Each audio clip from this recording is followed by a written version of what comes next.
In the bitter winter of 1259, Polish peasants stumbled upon a nightmare. Not of the future, but of the past, frozen solid. Mongol scouts, once the terror of continents, stood upright on their horses like macabre ice sculptures. Man and beast, locked in death, eyes pecked clean by ravens. But the locals? They didn't bury them, they turned them into a carnival. Imagine it. Market stalls mushrooming around these frozen giants. Hot soup steaming. Children, not cowering but pelting snowballs at the former conquerors. Dogs relieving themselves on the legs of warriors who'd once made empires tremble. One audacious merchant even hung a sign from a dead Mongol's outstretched arm, advertising bread, not made from human flesh, unlike Mongol provisions. This wasn't fear anymore. This was raw, seething contempt. For 2 decades, Europe had lived in a waking nightmare. They remembered Legnica, where Mongol warriors filled 9 sacks with European ears. They remembered drinking cups fashioned from children's skulls. They remembered 100,000 knights slaughtered in 3 days, their steel armor tearing like paper against Mongol arrows. Cities where only cats survived because starving refugees had devoured even the rats. Europe knew terror. It had learned it intimately. But in 1259, when the Golden Horde returned to Poland, expecting another feast of conquest, they found something new, something terrifyingly different, an enemy forged in the fires of their own brutality. The Mongols were about to discover what happens when you teach peaceful farmers how to be monsters. They had, unwittingly, created their own executioners. The Mongol war machine was, at its heart, a creature of the horse. Each warrior rode with 5 to 10 mounts, constantly rotating them to maintain their terrifying speed. They drank their blood, wore their hides, carved their bones into arrows. A Mongol without a horse. He wasn't a warrior. He was just a man in fur, stranded hundreds of miles from home. This was their greatest strength, and their most vulnerable Achilles' heel. Duke Bolesław the Chaste, a name that would soon echo with chilling irony, had spent 20 years studying this weakness. 3 months before the invasion, Polish forces unleashed the most extensive scorched earth campaign in medieval history. They poisoned every well with rotting corpses. They burned every blade of grass for 50 meters. They salted grazing lands with lime and arsenic. But their masterpiece of malice, the gift horses, beautiful Polish mares infected with glanders, a disease that rips through horse populations like wildfire, causing pus-filled abscesses until the animals drown in their own fluids. Biological warfare, medieval style. When General Nogai Khan crossed the Vistula in December 1259 with 30,000 riders, his scouts returned with disturbing news. The land ahead was dead. Not conquered, not abandoned. Dead. Villages stood empty. Fields were blackened ash. Every well was a charnel house, bloated horse corpses bobbing in the poisoned water. The Polish population had vanished like smoke, taking every last grain of wheat.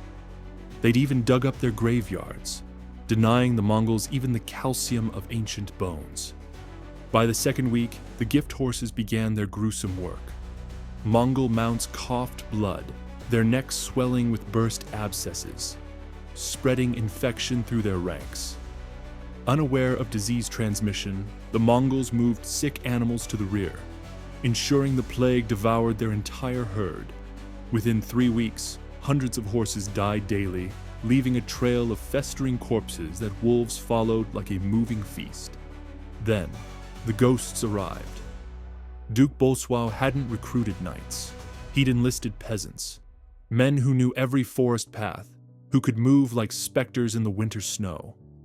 Men who had spent 2 decades dreaming of vengeance for murdered families. These weren't soldiers. They were hunters, armed with one chilling directive: kill Mongols like you kill wolves. No honor, no mercy, just death. Their tactics were devastating in their simplicity. Polish raiders would stalk Mongol scouting parties, waiting until the deepest hours before dawn. They wouldn't fight. They would simply cut horse throats, silently, efficiently, and vanish back into the trees. A Mongol warrior might wake to find his 5 horses dead, their blood turning the snow to crimson slush, no enemy in sight. Without his mounts, in enemy territory, in winter, he was already a dead man walking. It just took a few days of frozen forest to confirm it.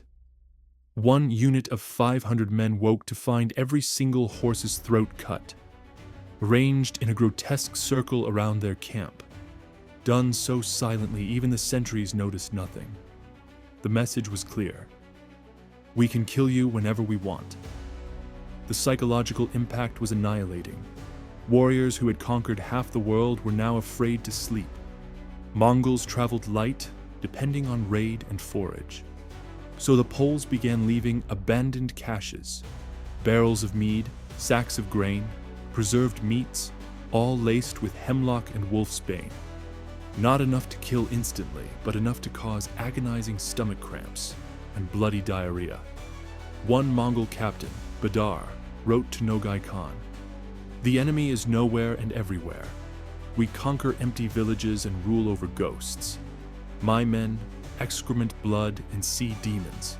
The horses eat each other's manes from hunger. This land is cursed." By January 1260, the situation was desperate. Surviving horses gnawed on tree bark, then their own dung, then each other. Warriors, once nourished by mare's milk and horse blood, watched their mounts collapse from starvation, too weak even to be butchered for meat. Poland had become a desert that devoured armies. Then came Sandomierz. The trap finally snapped shut. Duke Bolesław had been retreating for weeks, always just out of reach, leaving a trail of poisoned supplies and dead land.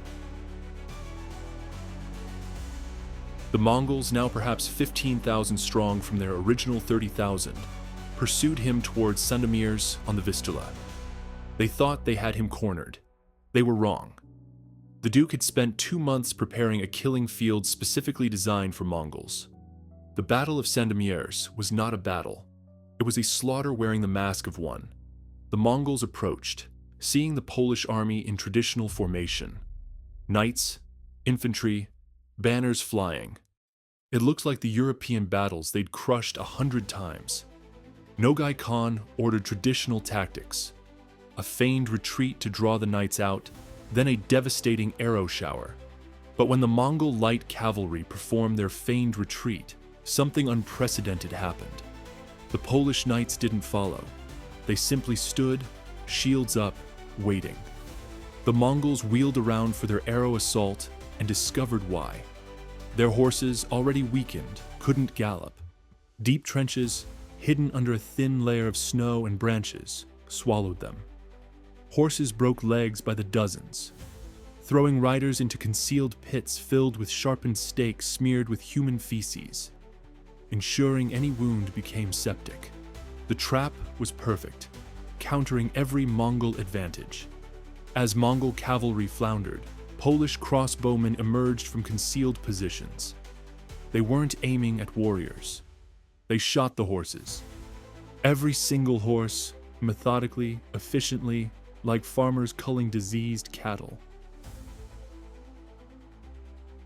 The Mongols, watching their mounts die, realized they were now infantry in enemy territory. In winter, hundreds of miles from support. Then, the peasants arrived, thousands of them, not with swords, but with farming implements. Flails for grain, hooks for hay, hammers for horseshoes. Duke Bolesław had promised them something extraordinary. 1 silver penny for every Mongol ear, 2 pennies for a thumb, a gold ducat for a Mongol commander's head. What followed was less combat, more harvest. The Mongol warriors, trained from childhood for mounted warfare, tried to form defensive circles on foot. But they were exhausted, many still suffering from poisoning, wearing armor designed for horseback, not ground combat. The peasants swarmed them like ants on dying beetles. They used harvest scythes to cut tendons, grain flails to crush skulls, pruning hooks to drag warriors into the mud for hammers and stones. A Polish chronicler wrote, "The Tartars died not like warriors, but like sheep in slaughter season. Our peasants worked in teams, turning killing into a craft like threshing wheat." The ear harvest, as it became known, lasted 3 hours. Some practical peasants cut off both ears, figuring they could sell the extras to less successful hunters. Others collected Mongol fingers to make necklaces, selling them as protection charms. Mongol commanders, identified by silk undershirts, were kept alive just long enough for peasants to negotiate who got the bounty. Then, they were beheaded with the same axes used to slaughter pigs, their screams mixing with peasant work songs. It was the harvest they'd waited 20 years for, and they sang as they reaped. Nogai Khan himself survived, but only because Boleslaw wanted him to. The Duke had a special message to send. The Mongol general was stripped naked, painted with pig blood, and forced to ride a donkey backward through 20 Polish villages. In each village, locals were permitted to cut off one small piece of him. A finger joint, a piece of ear, a toe, but not enough to kill him. By the time he reached the final village, he was a living mosaic of mutilation, begging for death. Instead, they castrated him with sheep shears and sent him back to the Golden Horde. The message was delivered. This is what Europe does to invaders now. Meanwhile, at Kressenbrunn in Austria, King Ottokar II of Bohemia conducted his own extermination campaign. The Battle of Kressenbrunn in July 1260 was different. Heavily armored knights against Mongol cavalry in open field. But the Bohemians had learned. Instead of charging, they formed hollow squares bristling with pikes, mobile fortresses. Swiss mercenaries with crossbows created kill zones that horses couldn't penetrate. Mongol arrows bounced off improved plate armor. Cavalry charges impaled themselves on pike walls. Their traditional tactics were obsolete. The Bohemian heavy cavalry, held in reserve, waited until Mongol horses were exhausted from futile charges. Then, they attacked. These weren't the old knights slaughtered at Legnica. These wore full plate, impenetrable to Mongol arrows, rode massive destriers that trampled Mongol ponies, and wielded warhammers designed to crush lamellar armor. The killing was so thorough that Ottokar ordered his men to stop taking ears. There were too many to count. Instead, they piled Mongol heads into pyramids along the main trade route from Vienna to Prague. Over 50 markers, each containing hundreds of skulls. But the most horrifying fate awaited Mongol stragglers who fled into the Carpathian Mountains. Winter there is brutal.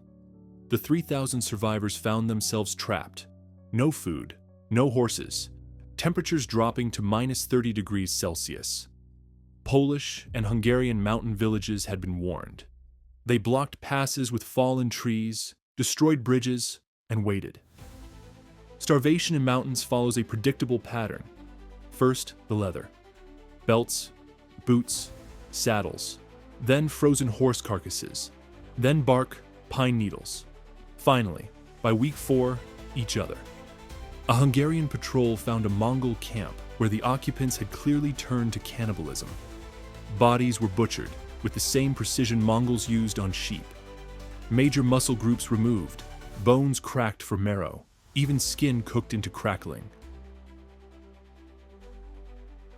Survivors had established rules. The sick were eaten first, then the wounded. Then lots were drawn. A Mongol warrior's journal, recovered from his frozen corpse, contained a chilling confession. "We ate Timur yesterday. He was my brother in arms for 6 years. His liver was diseased, black with spots. But we ate it anyway. Tomorrow they will share me. The mountains are full of demons that look like peasants." The mountain villages indeed watched and waited. When Mongol groups became weak enough, peasants attacked with hunting bows and boar spears. Mostly, They just let winter do its work. In spring, perfectly preserved frozen Mongols were found, their faces twisted in final agony. Bodies were stripped of valuables and left for wolves.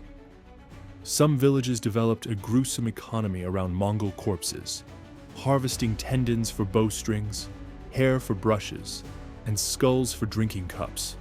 A bitter reversal of what Mongols had done to Europeans. Every household had Mongol skull bowls for feast days. The few hundred Mongols who made it through the mountains faced a final horror: the slave markets. The Venetians, ever pragmatic, established a robust trade. These weren't warriors anymore. They were broken, starving, often mutilated survivors who had eaten human flesh. Venetians bought them for almost nothing from Hungarian peasants, then sold them to Egyptian Mamluks, who found ironic satisfaction in enslaving the sons of men who had enslaved half the world. The slave ships were floating hells, packed into cargo holds, chained to prevent suicide, fed just enough to survive the voyage. Many went mad from the reversal of fortune. Children received different treatment.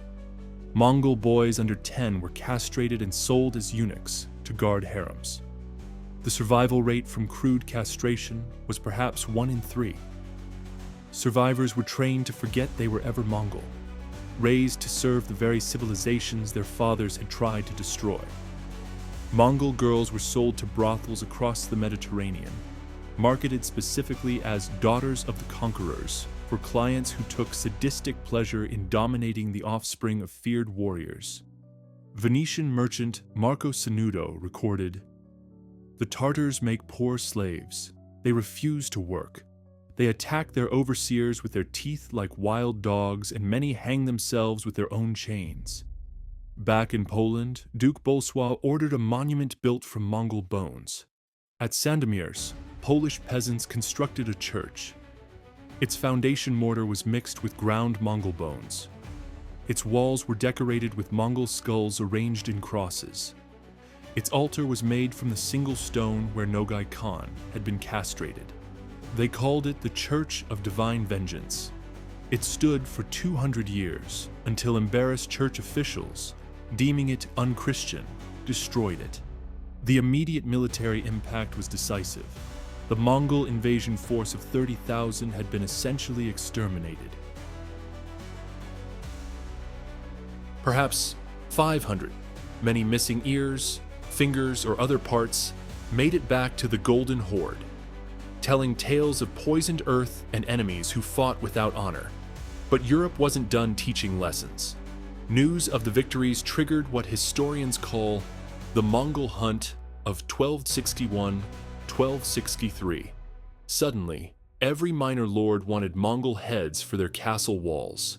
Bounty hunters specialized in tracking down stragglers. The Teutonic Knights sent cleansing parties deep into Eastern Europe, finding and exterminating Mongol camps with creative brutality.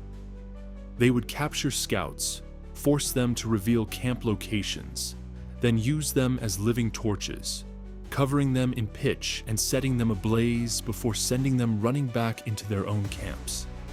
The Hungarian Baron Bela preferred impalement, lining his borders with Mongol warriors on stakes. The Golden Horde made one last, desperate attempt at retaliation in 1262. A force of 10,000 riders was sent to raid Poland. They made it exactly 30 miles past the border, before Polish peasants' early warning system, church bells ringing across the land, alerted every village for 50 miles. The earth was scorched ahead of them. Wells were poisoned, and Polish wolf packs of mounted peasants shadowed them constantly. These weren't soldiers. They were farmers who had learned to fight like Mongols, adopting hit-and-run tactics, but with intimate knowledge of the land. They'd strike at night, kill sentries, steal horses, poison supplies, then vanish into forests the Mongols didn't know. The Mongol commander, Bundai, reported, "We are not fighting an army, but the land itself.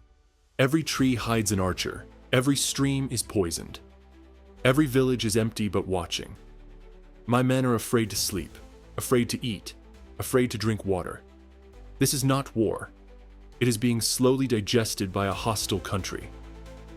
After 2 weeks of this psychological torture, the Mongols retreated. As they withdrew, Polish peasants followed, picking off stragglers. The final insult came at the border. Polish children, some as young as 7, stood on hills throwing rocks at the retreating army, singing mocking songs about the brave horsemen who ran from farmers. The Mongols, who had conquered the greatest empires on earth, were being laughed at by children. The Golden Horde never attempted another serious invasion of Central Europe. The transformation was complete. In 1241, Europe had trembled before Mongol horsemen like sheep before wolves. By 1263, European peasants wore necklaces of Mongol finger bones and drank from Mongol skulls while their children played games called Hunt the Tartar with captured helmets. The invincible had become the hunted. The conquerors had become commodities in slave markets, and the terror of the steppes had learned to fear the sound of Christian church bells. The myth of Mongol invincibility was dead. Killed by farmers with pitchforks who'd learned that the secret to defeating monsters was to become something worse. Stories filtered back along the Silk Road. The great Mongol warriors defeated by European farmers, their generals castrated like sheep, their children sold in markets, their bones ground into mortar for churches. Other peoples who'd submitted to Mongol rule began to wonder if Polish peasants could destroy the invincible Mongol army with poisoned wells and farming tools. What were they so afraid of? Within a generation, the Mongol Empire began its long fragmentation. The Yuan dynasty in China would fall. The Ilkhanate in Persia would collapse. The Golden Horde would shrink and divide. The spell was broken. Today, archaeologists still find mass graves along the Carpathian mountain passes. Mongol warriors who died from starvation and cold, their bones bearing teeth marks, silent testimony to cannibalism. In Polish museums, you can see the preserved harvest tools, modified scythes and flails, specifically designed for killing dismounted Mongols, passed down as heirlooms. Some rural Polish churches still have foundation stones that, when tested, contain unusual amounts of human calcium. The ground bones of Mongol warriors mixed into mortar. The Mongols called their empire the Eternal Blue Sky, but they discovered that even the eternal sky ends at the edge of a Polish peasant's scythe. They taught Europe how to be monsters, and Europe had learned the lesson too well. The last Mongol to leave Poland alive in 1263 was a young scout named Kutus. He had lost his ears, nose, and fingers to Polish peasants. He made it back to the Golden Horde and lived another 40 years. A living ghost, warning every young warrior about the land of death, where the earth itself was poisoned, and farmers wore necklaces of Mongol bones. He ended every warning the same way. They say we were invincible. We were not. We were just men far from home who learned that teaching sheep to be wolves means one day the sheep will eat you. He was right. The Mongols had created their own executioners. They really should have stayed in the steppes where they belonged, instead of teaching peaceful farmers the art of systematic slaughter. Word count, 3432. Character count, 21338.